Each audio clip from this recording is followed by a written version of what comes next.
ത്രിയേക ദൈവത്തിന് മഹത്വമുണ്ടാകട്ടെ.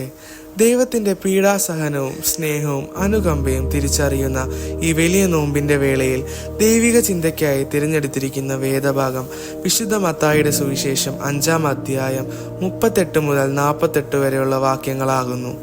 കണ്ണിനു പകരം കണ്ണ്, പല്ലിനു പകരം പല്ല് എന്ന് അരുളി ചെയ്തത് നിങ്ങൾ കേട്ടിട്ടുണ്ടല്ലോ.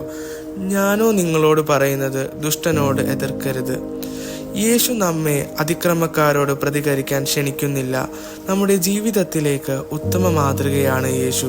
പ്രതികാരമല്ല, മറിച്ച് ക്ഷമയും ദയയും കാണിക്കണമെന്ന് നമ്മെ പഠിപ്പിക്കുന്നു.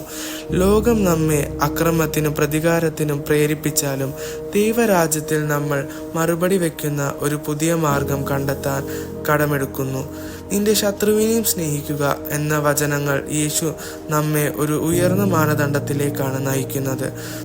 നമ്മൾ മനുഷ്യർ ദുർമര്യാദകളുടെയും മാനദണ്ഡങ്ങളിൽ കഴിയുമ്പോൾ നമ്മുടെ പ്രതിരോധമല്ല, മറിച്ച് ദൈവത്തിന്റെ സ്നേഹവും കൃപയും ആത്മസമാധാനവുമായി ജീവിക്കാനുള്ള ഒരു ദയാനുഭവമാണ്. സഹോദരന്മാരെ മാത്രം വന്ദനം ചെയ്താൽ നിങ്ങൾ എന്തു വിശേഷം ചെയ്യുന്നു? ജാതികളും അങ്ങനെ തന്നെയാകുന്നില്ലയോ? ആകയാൽ നിങ്ങളുടെ സ്വർഗീയ പിതാവ് സൽഗുണപൂർണൻ ആയിരിക്കുന്നത് പോലെ നിങ്ങളും സൽഗുണപൂർണനാകുവിൻ. യേശു നമ്മോട് ആവശ്യപ്പെടുന്ന ഒരു പ്രധാനപ്പെട്ട കാര്യം നമ്മൾ സൽഗുണപൂർണനാകുക എന്നതാണ്. അതിന് അർത്ഥം നമ്മുടെ എല്ലാ പ്രവർത്തനങ്ങളിലും വിശുദ്ധി, ദയ, കൃപ സത്യത്തിൽ പ്രകടമാക്കണം. ഇരുട്ടിനെ പുറത്താക്കുവാൻ കഴിയില്ല, വെളിച്ചത്തിന് മാത്രമേ അത് ചെയ്യാൻ കഴിയൂ. വെറുപ്പിനെ പുറത്താക്കുവാനും കഴിയുകയില്ല, സ്നേഹത്തിന് മാത്രമേ അത് ചെയ്യാൻ കഴിയൂ. വെറുപ്പ് ആത്മാവിനെ മുറിപ്പെടുത്തുമ്പോൾ വ്യക്തിത്വത്തെ വികലമാക്കുകയും ചെയ്യുന്നു. ശത്രുവിനെ സുഹൃത്താക്കി മാറ്റാൻ കഴിയുന്ന ഒരേ ഒരു ശക്തി സ്നേഹമാണ്.